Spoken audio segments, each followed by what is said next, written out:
That was great, and we'll have a small question time which will segue into panel discussion on the nature of mind and consciousness. So let me start by asking Geshes if you have any questions to pose.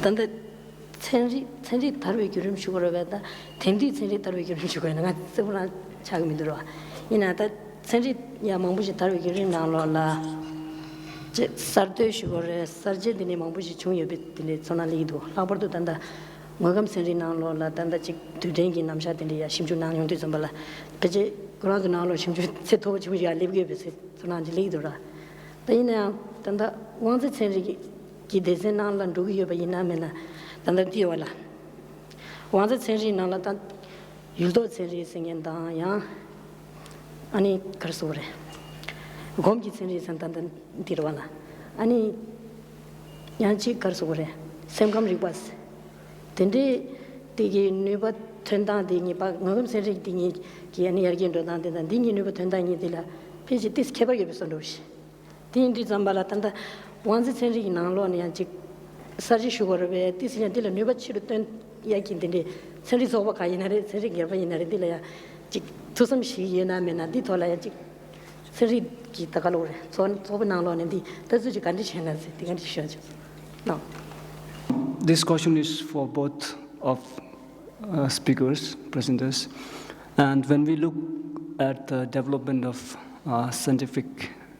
history of scientific developments, there are many stages of developments, and especially in quantum, especially in physics, we have made a lot of progresses, and we have detailed in very subtle details about the particle physics, and we have made a lot of achievements in this field. And as compared to this physics subject, the neuroscience part, whether it is psychology or whether it's contemplative or neuroscience in general, is far lagging behind. So what could be the major reasons for this kind of differences in terms of development, and how you see it? Yeah, I'd like to hear both of you answer it. I have no idea, but it's a science question for the scientists. I'm not sure I can give you a good answer to that. Neuroscience and psychology have been lagging very far behind in this, but some physicists are now trying to tackle this in ways that we can understand. For the first century of quantum physics, they talked about consciousness being an elementary construct in the universe that has some causal effect on the physical world. But they never went into detail about that because they're physicists and they don't deal with things like that. But in the last 10 years or so, there have been a few collaborations between quantum physicists and neuroscientists to try to explain consciousness in terms of quantum mechanical processes. And these are very rudimentary efforts right now, but they are bringing together psychologists, cognitive scientists, and quantum physicists to try to see if there's a way to be more rigorous about how to define the role of consciousness in the universe by some quantum mechanics. And just a comment, Roger Penrose has written about this, and he probably was in the lead on some of this. It's not trivial because there are still very profound issues of quantum physics that are not well understood just within the realm of physicists. There are acausal effects in the laboratory that are not yet fully understood. There are correlated associated phenomena on macroscopic scales that are not fully understood. So it's one of those difficult situations where you're trying to marry a field that is itself not still fully mature after a century with a field that is, quite robustly immature. Yeah. And it's not clear how to proceed, in fact. You're not applying a finely honed, utterly mature, understood subject of quantum theory to a brave new world. It's a little messier than that. I would add to that these physicists who are being so brave as to tackle the question of what does it mean to be conscious and how does it relate to the physical world are sometimes criticized very highly by other quantum physicists who insist that quantum physics is purely a mathematical model. It is not meant to be real. It is just a mathematical way of trying to make predictions. And it's a mistake to try to get concrete about it and try to be real about it. And to just keep bouncing backwards and forwards here a little, and the evidence of that is the fact that in the profound philosophic and conceptual issues raised by quantum theory were clear to the practitioners in the first few decades, in the 1920s and 1930s, Heisenberg, Bohr, Einstein, and so on. And they essentially punted, or they sort of set aside most of that profound subtlety and incomprehension, and in favor of something called the Copenhagen interpretation from Niels Bohr's influence in the 1930s, where they just became pragmatists who applied the theory.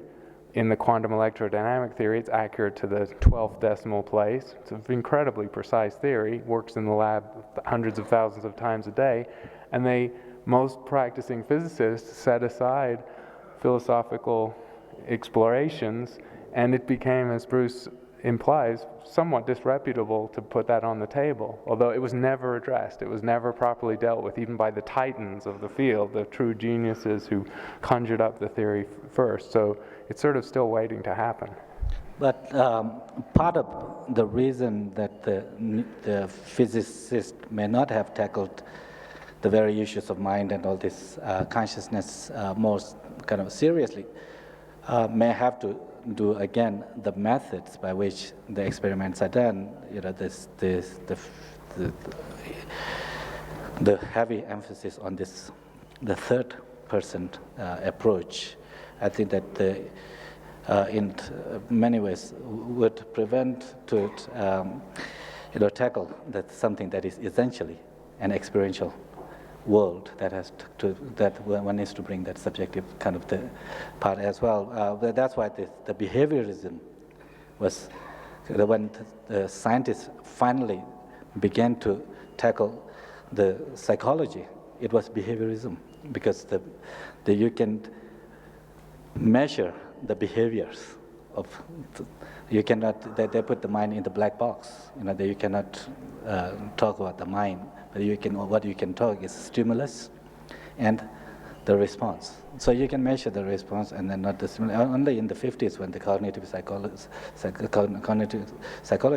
after the artificial intelligence kind of computers were developed, and then with some idea of kind of this information processing, then they began to create the new models of the mind and the memory and so forth, perceptions and so forth. So I think that it has to do also with the method, that for investigating the mind is not, the third person approach is not so direct way of investigating when it comes to mental states.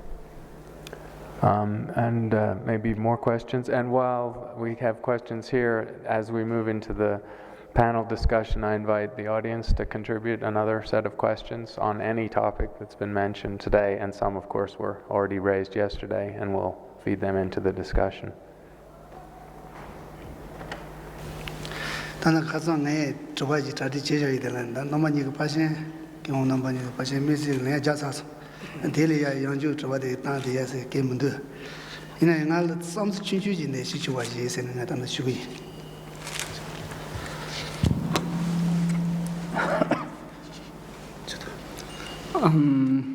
When I came here, I have a question in my mind, but the presenters, they already had given answer to this question, so I don't have a question, but I would like to say a little bit of my idea related with the presentation.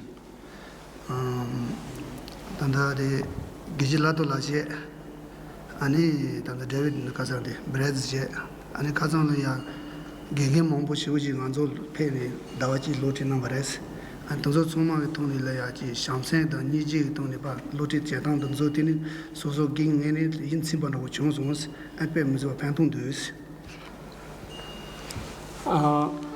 Under the leadership of Geshe Abdullah and Dr. Bryce Johnson, for the past 1 month, we were taught science, and I'm very much satisfied with the lessons that we have been through, and I'm thankful to them. Kazan Kaminamada, 3 Kaminamache, and Mambata Kaminoya, Kangadilia, Panse, Tendi, Tuni, and Robuaji, Katadome, so does. So, as far as my understanding is concerned, the topics that we have covered yesterday and that we have so far covered this morning, and the topics that may come tomorrow or the afternoon, I think that these all topics are interrelated. Narangi Nyanyo Tony, and Jishuina, Naran Jiduka Jajeloni, Javale, Luni Tazun, really a Pamadazo Tuni Kamatubaje, and Jerumbush Royes, and some only a Pamadazo party, Tank de Zambala, and Yuni Yanti, 10 David Zambalaya, and Yige, and Lange, and Nitsuji Jobush enjoying this. And then this one tongue with somebody, Nitsu Mambuchi, Devachi, Chigi, as I rest on such news, you would use. Around you so thin raw. That Jachin is a low Mambuchilia. You would do some use. Around something, and you know. So I came to India in 1988. And for the past many years, I live in India and I'm staying away from my parents. And whenever I remember my parents and miss my hometown, I try to contact them with different ways of communication.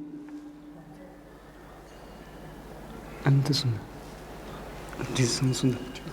That means she has him this and TJ is, and Mohammed is a monthly in the deal in Yom Shell and the YS.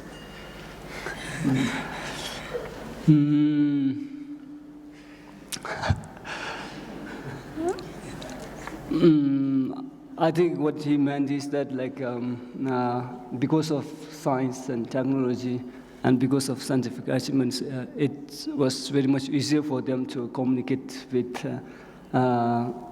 parents and relatives back there in Tibet. And I hope that this kind of dialogue and the program will continue in future also.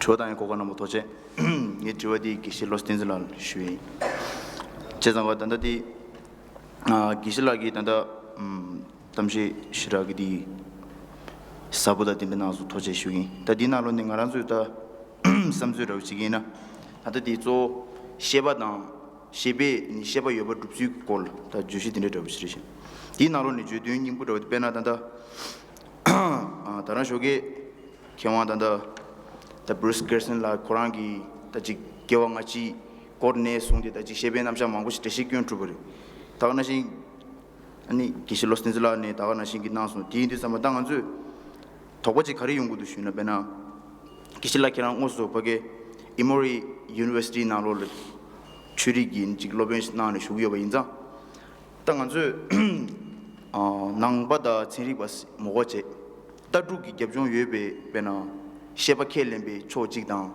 ani tanda sheba yoba thamma chebe ani disinjig ni yongorwa chezanga sheba tadugi gebjon yobe sheba yoba kelegengi nganzu ngoni anchi sheba di ratreya da ani shebe yu riksui da tindegi kolla ani tablamdo khari nyeyawe 예요나스 사와 디가는 지 마음벌다 딩이 튠비차 수에 걸라니 기슬라랑기 지 소소기다 차넬 따르나에 차치 카리라 수에나 디골 소로나 수에 하당 아주 페나타 셰바스 디sambo 돔 게벨라우 슈 차디고로 군시 시네리 다가나시 넘버 셰바스니 심주스니 카르스니 세시리 버디 셰병 오잠 샤나 디기요 인자 다디 마임 베친 benatanda sinrik ba changwa da mare de zo samkam rigo nam gi shebe nam sha tapiji geju si de yo ba do se de yung du din din sambane da sheba ke lembe nganju ngwen di kan maung ba nang dang ka de na ta ta ma ya she khare si gi na sta zo di kisilal kan di shwe du si to chena Thank you for the opportunity, and my question goes to Geshe Lobsangla.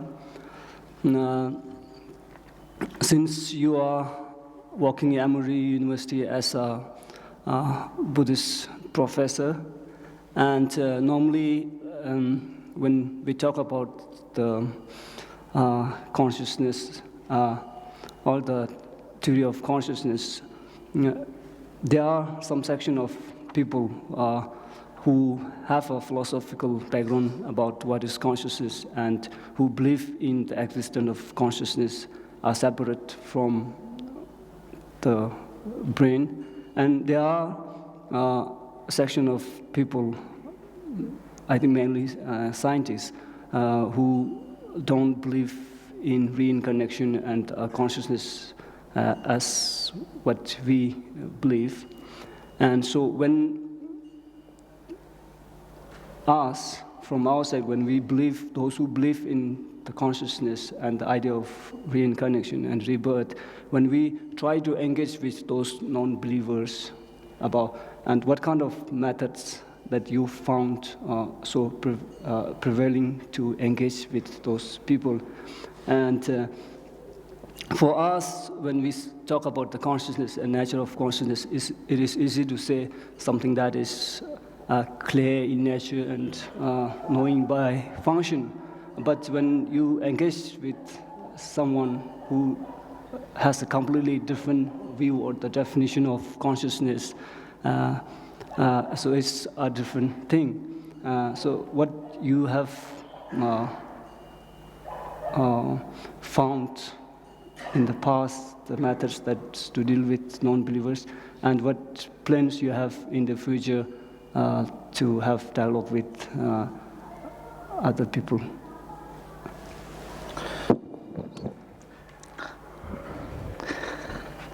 Re danget lo kashe ring la pege nupcho deche ani nupcho ki chik tseri ba inare ta du pa ke inare khona chota chik shipche tes chik to lang cha ta tene ki go jong song sa chik shwa ina chik ta pena kyo nga chi kel lembe thone chik ta shebe nam sha ta ne che ta peche ta chik chulu nupcho cha sha na chulu thone dang te chulu cha sha na pena issue dan ju ta khache chulu de ne kyo nga ma keleng marwal kyo chima ta chik yo chik ma to ta ru ma ken de chana la kan ta chi yo na peche nya chira gyumel ta nga choi ge ta chi pena da samsena shebe nam sha chik nupcho ki ta chik kyawan so re na dan chik nyam do dolen chati jakshu ta tanda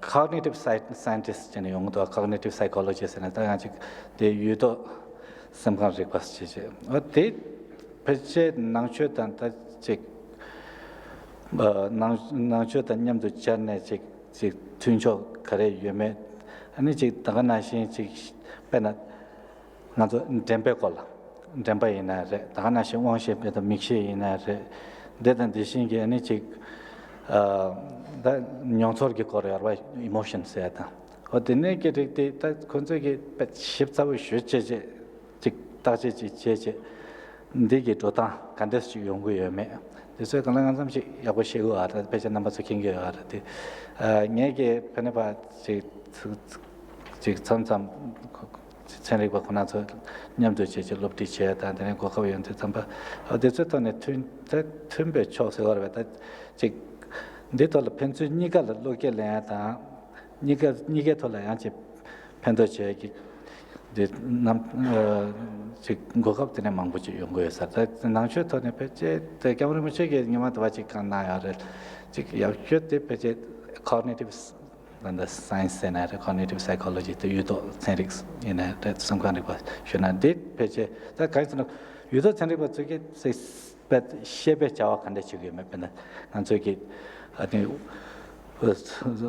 jampa ina re dana dena de shinge ani ji jamning je dan de choko la le ong war da kon jogi dana na shinga jogi yile je ba ta bene yi je da de ne ki kol ship ta bu ji je de to la nang che to ne kon jogi le lo ge le mang bu ji cha sa ra sam sam ji de ngang che to ne cha sha ba ina ya je session re ba she be sen re sa ta ne tempa de ne ko de pe mo ba ne ji je me je par zepa tenechi ki tenechi ki tseni shawa tsammai ba ya chi pena wangze thone chi dewa kawa chagye me ya chi wangze gre kyon shawa ina tempa de so nyamsha khande yongwe me ti tola shira loge la ya sara samsam chi tol I was just saying that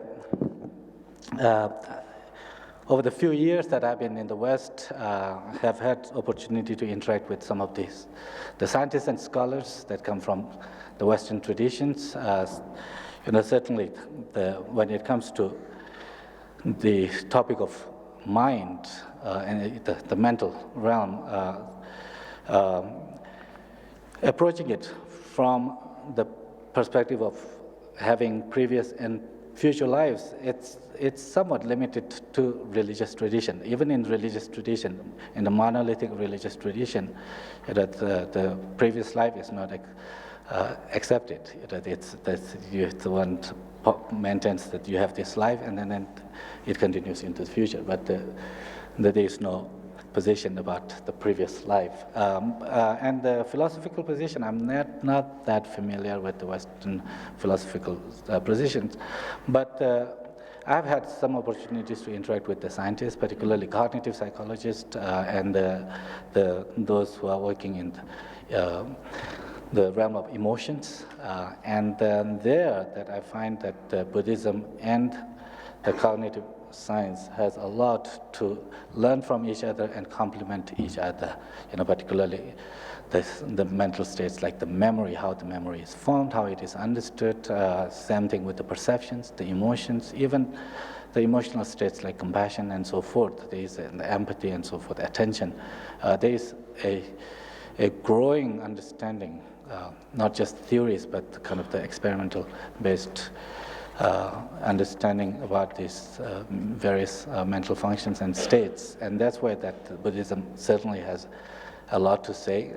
But for Buddhists, what we can learn from the scientists is those kind of physical or the physical elements that are involved in the making of or in producing these mental states and so forth. Certainly for the Buddhist, there is a lot to offer in terms of how to cultivate, how to enhance those mental states. So it's a very kind of the rich field for interaction between science and the Buddhism. I'll go to a question from the audience, a very good one. Why do we see very few women discussing consciousness here, or in general, I would say, when we know it is they who bring new life into the world? Their experience of forging a new life within may give us answers to where consciousness comes from. I don't know who wants to take that. Yeah, I think that we definitely should have more women participating in these dialogues, definitely. I think that there's no question about the role of women, that they certainly clearly they are more empathetic, that studies show that women have greater empathy as opposed to men. And in all kind of realms of our discussions, I think that we definitely should have more women participation in the future. And I'll be more specific and say that I think that is an action item for us in organizing any future dialogues. But in general, we see some dichotomy, maybe that's too strong a word, between Eastern and Western views or approaches, methodological approaches, philosophy, conceptual approaches, and I don't believe in strong cleaving between genders in general, but there are definitely illuminations that would come from having a balanced perspective. So we'll definitely take that. That's very good advice. Let me just add one bit to that. There are many studies showing that women experience more spiritually diverse states than men do. And when they do experience these altered states, they're more likely to engage them more fully than men do. But what women do not do is try to understand it and put it in terms that they can translate to other people. That's something that men are more likely to try to do. So that's why you may see, although more women experience spiritual states, more men try to study them and try to understand them. This is a question, this is probably for Bruce, this is from the audience again. It relates to that, the business of having to describe. And you alluded a little bit to this, why are out-of-body conscious experiences so much related with our body senses, seeing, hearing, feeling? They're specific to the human experience, when you might imagine that an out-of-body experience could encompass all sorts of, have qualities that were well beyond sensory. Is that sort of just a problem that you described of the difficulty of verbalizing something that may be hard to verbalize? I think that is the problem, and this is best typified by the people that Kenneth Ring interviewed who were blind from birth, and in their near-death experience, they could become aware of things, including colors, which they have no experience with. And when we demand that they tell us about them, they use the vocabulary of vision, which is the only vocabulary we have to describe what things look like. And clearly they weren't seeing things. They weren't in their bodies, and whatever they were in didn't have eyes, so they weren't seeing things the way we were. Plus, for these people, their normal physical eyes didn't work. And yet, when we ask them, what did it look like? You have to use the words of vision. So we're forcing people, when they have out-of-body experiences, to use body language to describe it to us. This is a question for the Geshes from someone in the audience. Whether Buddhism has a way of talking about some of the anecdotal, some of the evidence that Bruce was talking about. For example, a situation where the person who died, the reincarnation was 6 months old when the next person was born, so overlapping lives, if you like, or the experience of meeting with relatives who are unknown to the person.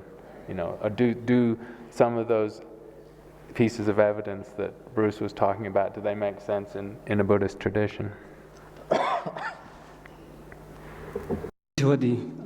kiran suche ndi tanda choge gen Bruce legi tanda tamshik nanglola ani kewa chima de tewe ke pangta mangbuchi shesons cheza di ndu zambala pechashana ani chika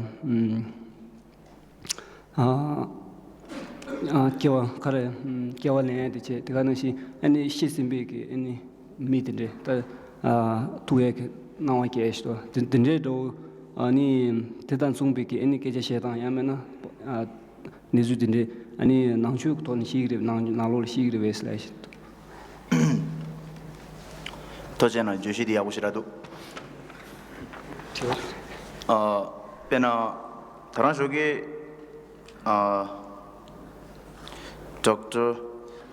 the Bruce Lag the Beijing Kasawore the Ratrebe dinde the Parda dinde mangustena so dinde somebody digiti someone kaji ngarangi nima koyongyo dinde resha ini digiti nangchu gungone dagana shingi kirangi sunguna tachi ansumasana kewangachi droedi ke lembajire di naloni kewangachi drodandi namshi 참자니 droe sungdi gore di indi sambane pena dinde gi neju dabu dinde namgi ne tachi yoyo bodo sine ngarara gergi ton shuwe nya peje midi 개원님아래 디디네 치마래 치장이 디도스 뇽고도스 단디네 라트로버딘데 가이슈에메 이네 낭베 출루기 나로네 인직 남시기 년삼 자단디 다른 계란기 송번하시 치마를 빼나 답변나 아주 세부신 슈기나 주궁은지 낭당기 고르기다 도나죠와 딩원이 슈기나 빼나다 경구름시라고 주궁은지 낭당디 인직 군딩구 공매 인직 갈수고래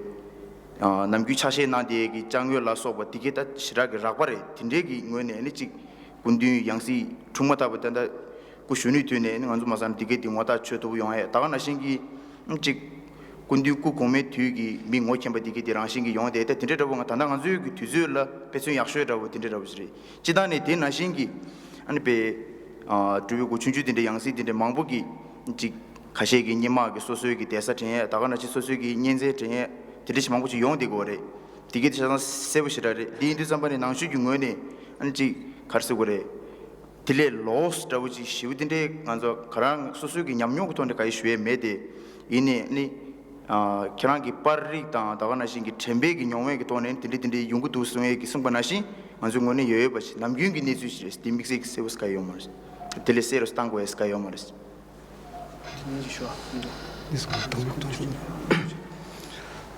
So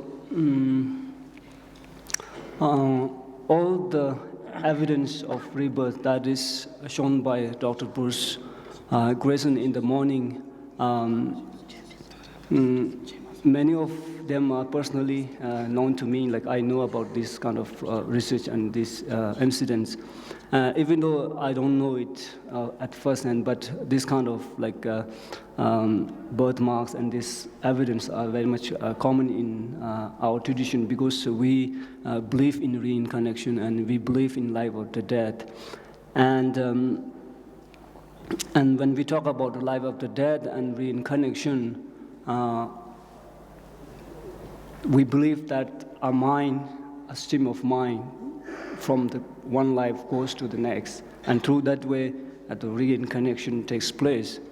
And I can't say that like I have a direct experience of how reincarnation happens, but the best example that we can see in our society or we can give you from our society is like recognition of these high lamas or the high Buddhist spiritual leaders like His Holiness Dalai Lama, and we try to find the process of finding reincarnations of these spiritual leaders. We show like ordinary objects like that belongs to the past life, and there are many cases. The present reincarnated Lama, he can recognize those objects. And that's this kind of like things are very much common in our tradition and our belief. Tida ngede 직하실수야 쉬고섬스러. 지다데 게시게보다 별 무지 송사서로 아니 미세 슈에스 케메데 더 소송원에 딘데 아직 통화다 딘데 하고 하기 딘데 냠뇨데 케메데 아직 거절라 그냥 나라 차샤나 니마 나라 아니라 데보죠 다산 다나 동사로 요마로 쿠란이마 다지 랍종기 동발렌사도 디다 라마고 공화지 군디네 동바 야슈 안 쿠란기 다 라마디 쿠란미 다 랍종 동베 슈에 갑라다 민라 롭상 드와란 두스타야로 치스타 라마 쿠란 공고 조체 아니 양시디 다 두스 페체 아니 양시디 도알 핀다 니마시 아니라 쿠란 두스 제가 핀이 송고 동알라 손제 안에 베다 탱탄고 제종보다 무치 나데 고 공모 양시디 다 두스 파게르 슈에스보다 람상 두스 아니라 야 제와다 람상 로선다가 카둘레벨라니 두스타 쿠란고 공메기 마 지금 민낭샤쇼디 아니 베디야 슝에 메모 쿠란기 마 두송하기 딘데다 야 심바 코에질라 나도 뭐심바 미자지기 나라 야디 미겐바시 톤시 다 디게 마통고니 쿠란기 디 유도우치 칼로다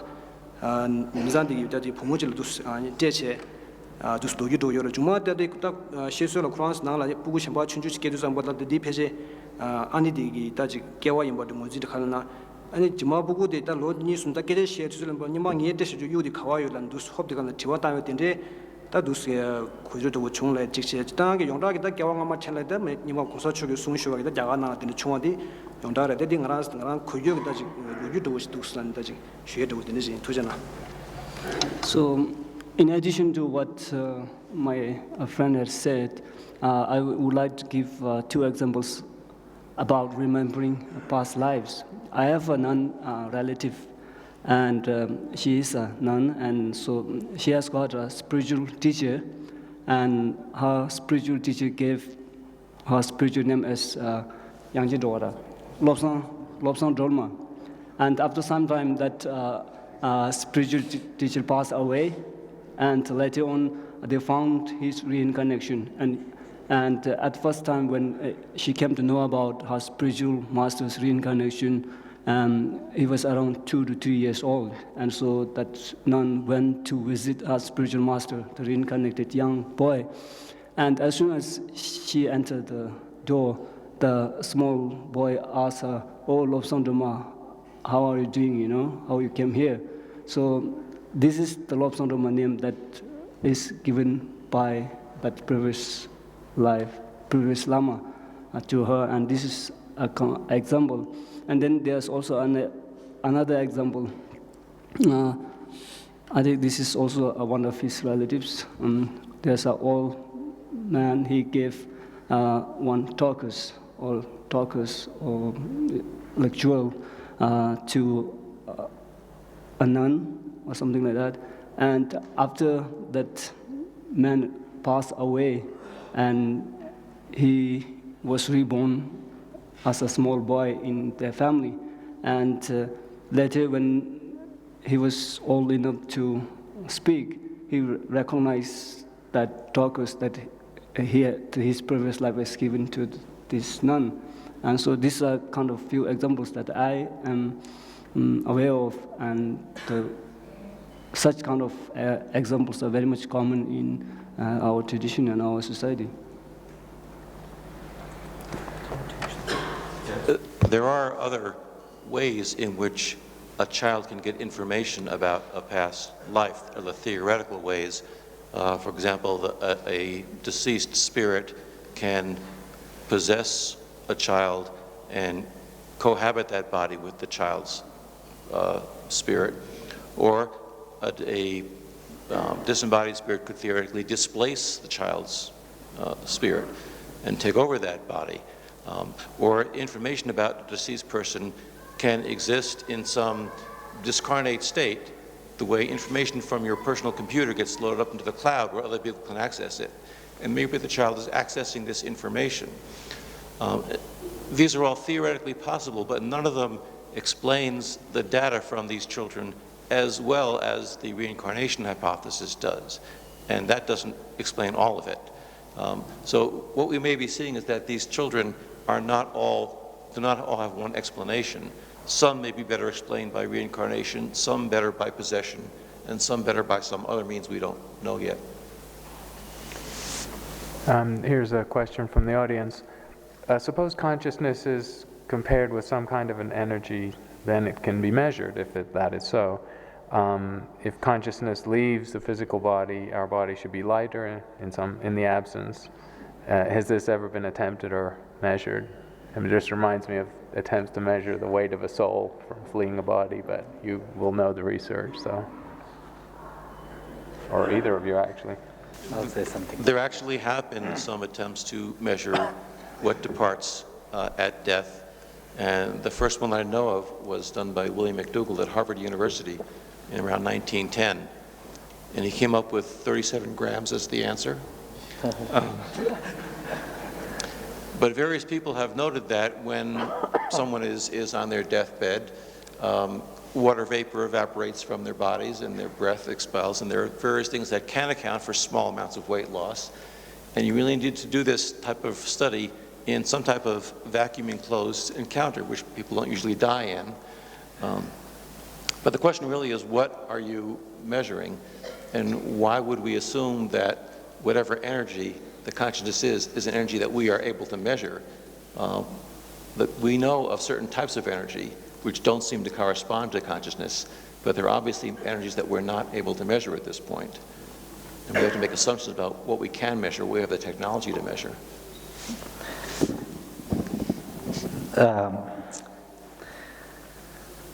Not from the Buddhist standpoint that is commonly accepted, within all schools of Buddhism, but certainly from the Vajrayana Buddhist point of view,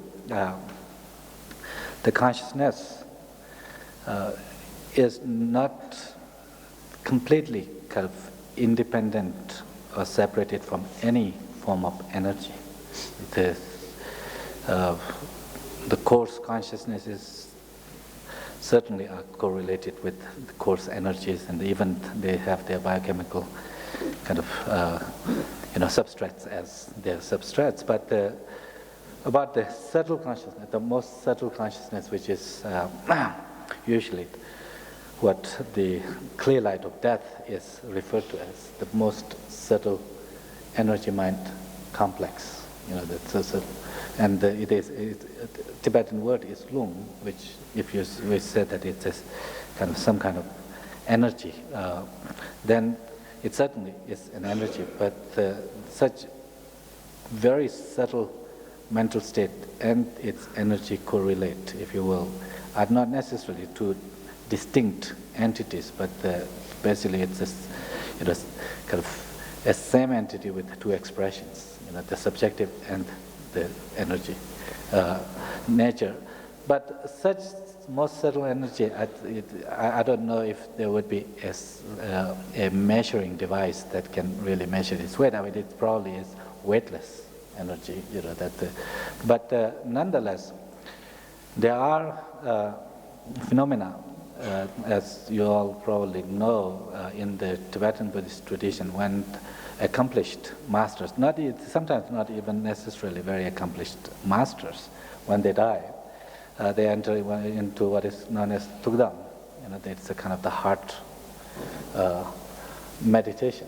That is, that when the clinical death has occurred, but still such a person's all kind of the physiological states remain so intact, instead of deteriorating or decomposing. At times they can go for weeks. Just a couple of years ago, one of the great masters in South India who remained in that post-death meditation, if you will, or to them, for 18 days.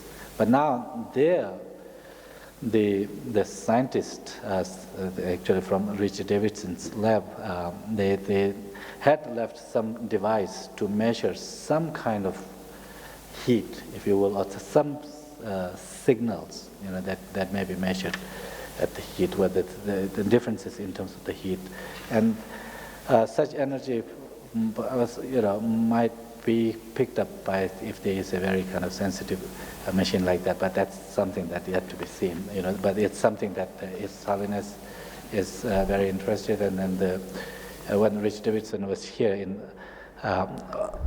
Dharamsala in October for Mind and Life conference, actually that after the conference he was introduced to several of the people who had served such masters during the kind of the illness, and then after taken care of them during that post-death situation, post-death meditation situation. And I don't know what, when it's actually measured, if it will, there will be a machine sensitive enough to pick up those kind of very subtle signals.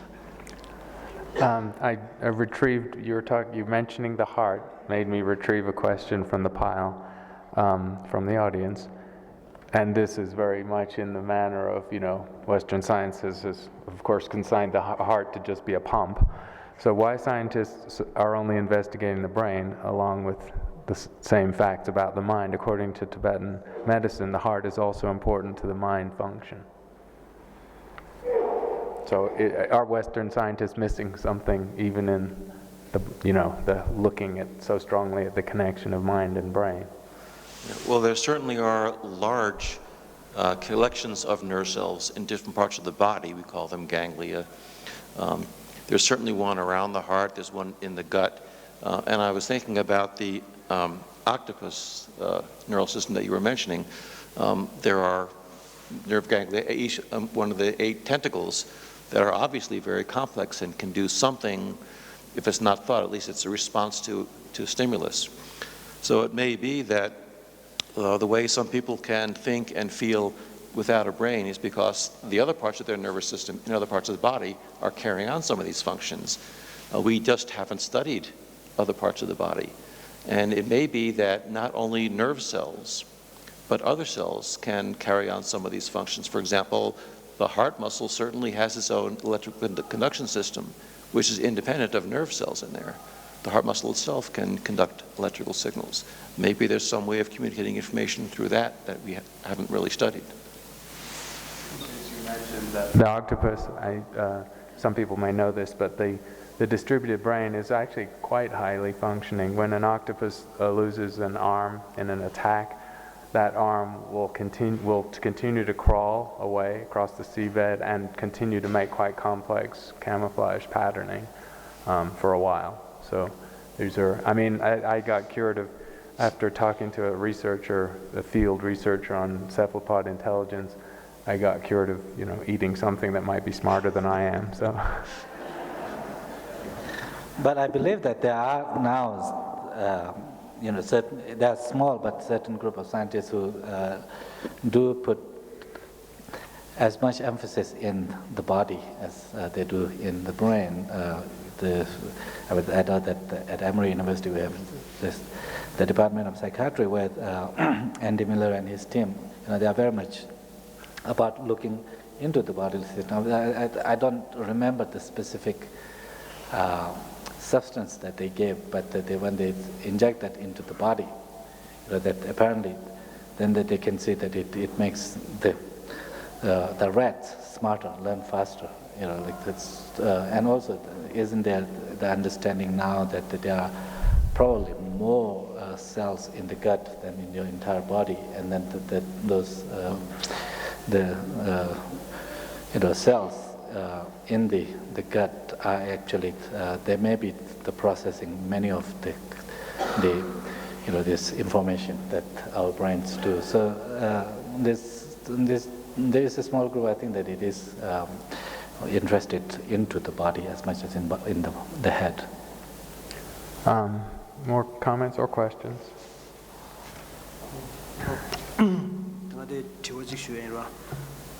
이 티와디 가서 프로페서 브루스 그레슨라 슈엔이로 아니 이 티와 가서는 다나쇼게 고랑에 담신나요 가도 다데 지금 심주 망고 쉬우신나 하셔로 아직 레벨은 마데마다 직 겨왕아지 챙에다 직 가서디 담 시사회 미 통해라 소고든 좀 망고지 심주나 쉬우나 하셔서 디베 감미즈레샤스 이제 다 심주 나위 탐마들 주dom들은 쿠란라제 직 디덩을 인다 메기 등 예바디 가주승에 요라 직 티와지 슈에 종로 되고지 체 안디네 아니 그나 아주 낭바다 낭베톤의 시에다 체릭베 다 미교 쪽으로디 아주 다 녀다 주기 강에세기 돌아디 양아들의 삼기로와 그래서 다 체릭병원에 다백다 니에게 돌아다 가리나 다 주기 샘제도는 가나 가점기 딱 등에 망고지 세트위어다 저 샘기 등에디 돌아단다지 따다지 가로다 세트 유교로 매장으로다 남배 슝의 시에디 저다 망치다 샘도지 강에 세당 돌아지 답라 망고지 두스다 남베슈니 두스 시기요래 다 디셰와들라다 단다디 와제 체릭 원담기 디셰와디 따지 demba 가줄 수 있다 메기 따지라 예와 가줄 수 얘기요다 디게한다 와제 체릭베기 따제 체익이 네 인다 메스로와 기세 따제 체익이 네라 있나 디라 따제 칸디스 나기요다 무슨 지와저 직시로와 기세 따제 나기요는 단대기 체릭베기 따지 dom시죠라 직다 따제 체익이 따지 남샤죠라 남샤 디라 디 교당 고다 무거스 디라 다지 원데 체리 원담 기 교당 얘기 다지 답람도 오지 다지 자시도 오지 여다 메란 다지 어디 티와디 도 신이 송송 도체스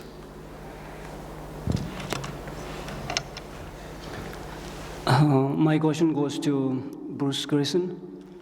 So you have done so many research about consciousness that is not so much related with the brain itself. And there are many evidence, you have shown many evidence of rebirth and life after death. So how much you are convinced by this kind of evidence that there is a life after death, or the consciousness is not that much depend on the brain itself, only the brain? And from the Buddhist point of view, when we talk about the purpose of learning something or doing something. The purpose is to benefit the physical world that we live in and the living beings that in this physical world. And in Buddhist tradition, there are many techniques or methods that is meant for benefiting our mental world or meant for the happiness. And how do you rate these methods that is mentioned in the Buddhist scripture, whether they are subjectable to modern neuroscience experiments? And if the techniques that is mentioned in the Buddhist traditions are not that much experimental in the modern framework of neuroscience, what changes should be made in modern neuroscience, like experimental system, in order to include these kind of methods? I'm not sure I can remember all of those questions, but let me try.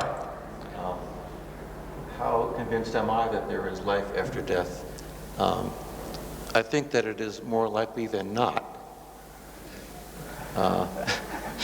I can't put a number on it. I am raised in a Western scientific tradition where we don't ever know the answer. You just make it more or less likely. And the evidence has convinced me that it's certainly possible and probably likely that we survive death. But I can't say that I am convinced. And I think that is probably something that the Buddha would approve of, not saying you're convinced of it. In terms of the relationship between these states and improving our mental life, improving our happiness, I think the question of can consciousness exist without a brain is interesting to me intellectually, but what really attracts me to these study of near-death experiences is the way it does change people's lives, making them more compassionate, more loving, less attached. And approaching this from a Western perspective, I want to try to take apart the near-death experience and see what about that experience makes people change in those ways, and how can we replicate that? You asked about the value of the Buddhist traditions in cultivating these mind states.